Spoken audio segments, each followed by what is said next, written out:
မင်္ဂလာပါဒီနေ့မှာတော့ကျွန်တော်က Alus data စပြီးတော့သုံးတဲ့သူတွေလှုပ်လှုပ်ထားရှိတာလေးတွေကိုနီးလန်းမှန်မှန်နဲ့လွယ်လွယ်ကူကူမြန်မြန်ဆန်ဆန်သုံးနိုင်အောင်ကျွန်တော်ကပြောပြပေးသွားမှာဖြစ်ပါတယ်ဆိုတော့ဒီမှာ more preset ကနေပြီးတော့ကျွန်တော် new document ခေါ်တယ်ဒါမှမဟုတ်လို့ရှိရင် file new ကနေပြီးတော့ new document ခေါ်လိုက်တယ်အဲ့တော့ဘယ်နေရာကနေပဲခေါ်အတူတူပဲပေါ့နော်အဲ့တော့ဒီ interface ကတော့ version ကိုလိုက်ပြီးတော့တူမှာမဟုတ်ဘူးပေါ့နော်အဲ့တော့ဒီမှာကျွန်တော်တို့ကိုလိုချင်တဲ့ site ကိုရွေးတယ်ရွေးပြီးသွားလို့ရှိရင်ဒီမှာ pixel ဘာညာပေါ့နော် orientation ဒီမှာ RGB ဘာညာကိုလိုအပ်သလိုရွေးတယ်ရွေးပြီးလို့ရှိရင် create ကိုနှိပ်လိုက်တယ်ပေါ့အဲ့တော့ကျွန်တော်တို့ကဒီမှာ new document လေးရလာပြီ new document ရလာကမှကိုလိုချင်တာအထောင်ဒါပေမဲ့ဒီမှာအလဲဖြစ်နေတယ်ဒါဆိုလို့ရှိရင်ဘယ်လိုလုပ်တတ်တယ်လဲဆိုလို့ရှိရင်ဒီ document ကိုပိတ်ပလိုက်တယ်ပိတ်ပလိုက်ပြီးတော့ဒီကနေပြီးတော့နောက်ထပ် document အသစ်ထပ်ပြီးတော့ခေါ်လိုက်တယ်ဒီမှာအထောင်ရွေးတယ်ပြီးလို့ရှိရင် create လုပ်တယ်ဒါမျိုးပေါ့နော်ပြီးတော့လို့ရှိရင်လည်း output မှာကကျွန်တော်တို့ကလိုချင်ခဲ့တာကဒီတစ်ခုတည်းပို့ပြီးတော့လိုချင်ခဲ့တာဒါပေမဲ့ဒီမှာ output ကိုမရွေးလိုက်မိဘူးဒါဆိုလို့ရှိရင်ဒါကိုပိတ်တယ်ပိတ်ပြီးလို့ရှိရင်ဒီကနေပြီးတော့ new document သွားခေါ်ပြီးတော့ဒီမှာ output ရွေးတယ်ရွေးပြီးတော့လို့ရှိရင် create နှိပ်လိုက်တယ်ဒါမျိုးတွေလုပ်တာရှိတယ်ပေါ့နော်နောက်ထပ်တစ်မျိုးကကြတော့ဒီ project လုပ်နေရင် output လိုလာတယ်ပေါ့နော်နောက်ထပ်အသစ်ခေါ်ဖို့လိုလာတဲ့အခါမှာကျွန်တော်တို့ကဘယ်လိုမျိုးလုပ်တတ်တယ်လဲဆိုရင်ဒီ output 2ကိုယူတယ်ယူပြီးတော့လို့ရှိရင်ဒီမှာ order ကိုဖိပြီးတော့ဒီလို copy ပွားလေးရှိတယ်ဒါကလုပ်တာရှိတာလေးတွေပေါ့နော်အဲ့တော့ဒီလိုမလုပ်ဘဲနဲ့ကျွန်တော်ကနီးလန်းမှန်မှန်လေးတွေသုံးမယ်အဲ့တော့ဒီ output ကို edit ဖို့အတွက်ဒီမှာဒီ output 2ကိုသွားပြီးတော့ယူမယ်ဒီထက်ပို့ပြီးတော့မြန်ကျင်နေဆိုရင်တော့ keyboard ကနေပြီးတော့ shift O ကိုနှိပ်လိုက်လို့ရှိရင် output 2ကိုတန်းပြီးတော့ရောက်တယ်ဒါဆိုလို့ရှိရင် menu bar မှာမီးလေးလင်းလာမယ်ဒါဆိုလို့ရှိရင်ဒီမှာ site တွေကအစကျွန်တော်တို့ပြန်ပြီးတော့ပြင်လို့ရမယ်ဒါဆိုကျွန်တော်ဒီမှာ letter site ပြန်ရွေးလိုက်တယ်ပြီးတော့လို့ရှိရင်အထောင်ရွေးလိုက်တယ်ဒီမှာကျွန်တော်တို့ output နောက်ထပ်အသစ်ထပ်ခေါ်လို့ရတယ်ဒီမှာအပေါင်းလေးရှိရဲဒါလေးကိုကျွန်တော်တို့ဒီမှာနှိပ်သွားလိုက်နော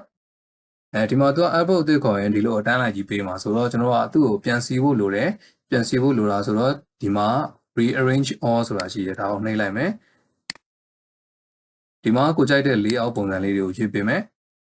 ကိုကြိုက်တဲ့ layout ကိုရွေးမယ်ရွေးပြီးတော့လို့ရှိရင်ဒီမှာ column ကဘယ်နှခုထားမလဲဒီမှာဆိုလို့ရှိရင်ကျွန်တော် column ကို3ခုထားလိုက်မယ်ဒီကောင်ကတော့ spacing ပေါ့နော်ဒီ output တစ်ခုနဲ့တစ်ခုကြားမှာရှိရင် spacing ကိုကြိုက်သလိုထားလို့ရတယ်ပြီးရင် okay နှိပ်လိုက်မယ်ဒါဆိုလို့ရှိရင်ဒီလို output ကလေးရလာလိမ့်မယ် okay ဒါကတနည်းပေါ့နော် control Z ကျွန်တော်ပြန်ခေါ်လိုက်တယ်အဲ့တော့နောက်တစ်ခုကကြာတော့ကျွန်တော်ဘယ်လိုလုပ်လို့ရသေးလဲဆိုလို့ရှိရင်ဒီမှာ property 2ရှိတယ်ဒီ property ရဲ့ဝင်လိုက်ပြီးလို့ရှိရင်ဒီမှာ edit output ဆိုပြီးတော့သွားပြီးလို့ရှိရင်ဒီမှာလည်းပဲကိုလိုချင်တယ်လို့ site တွေချိန်လို့ရတယ်ပြီးတော့လို့ရှိရင်ဒီမှာအထောင်လည်းကိုလိုချင်တယ်လို့ပြောင်းလို့ရတယ်ပြီးတော့လို့ရှိရင်ဒီမှာလည်းပဲ output အသစ်တွေထပ်ပြီးခေါ်လို့ရတယ်ဒီမှာ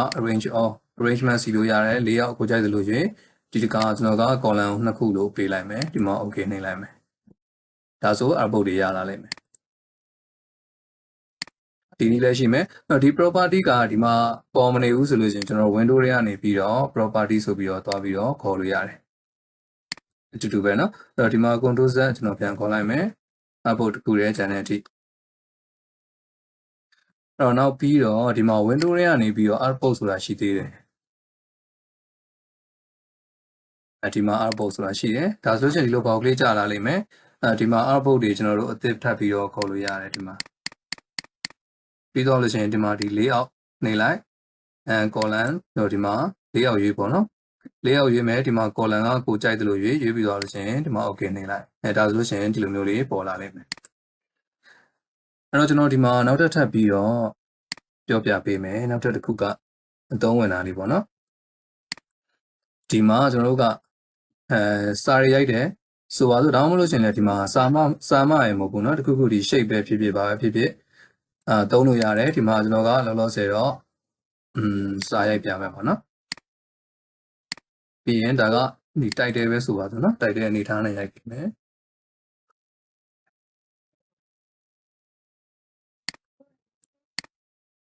်ဒီစာတန်းလေးကိုကျွန်တော်တခြား output တွေကိုလည်းပဲရောက်စေချင်တယ်ဒါဆိုလို့ရှိရင်ကျွန်တော်တို့ကဒီမှာဒီ order ဖိပြီးတော့ဒီလိုကြီး copy ကူးမှလားဆိုတော့မဟုတ်ပါဘူးဒါကနီလန်းမမှန်ဘူးပေါ့နော်လောက်ရတာလည်းပဲလက်ဝင်တယ်အဲ့တော့ကျွန်တော်တို့ဘယ်လိုလုပ်မလဲဆိုလို့ရှိရင်ဒါလေးကိုကျွန်တော် control C နဲ့ copy ကူးလိုက်မယ်ပြီးလို့ရှိရင် control alt shift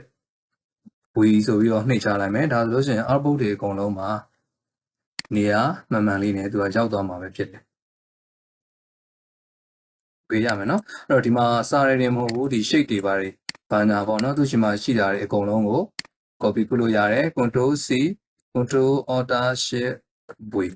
ဒီအားလုံးပဲရမယ်เนาะအဲ့တော့ Mac OS သမားတွေကတော့ control နေရာမှာ command order နေရာမှာကျွန်တော်တို့ဒီ option စားထုတ်ပြီးတော့ရိုက်ပေးလိုက်အောင်ပဲပေါ့เนาะအဲ့တော့ကျွန်တော်ဒီ output ဒီအသစ်ခေါ်တာ output ကိုပြန်ပြီးတော့ down လိုက်အလျားလိုက်ပြန်ပြီးတော့ပြောင်းတာဒီ output တွေ arrangement လုပ်တာပြီးလို့ရှိရင်ဒီ output ကစာတွေကို copy ကူးတာဒါတွေရသွားမှာပေါ့เนาะအားလုံးပဲအဆင်ပြေကြပါစေ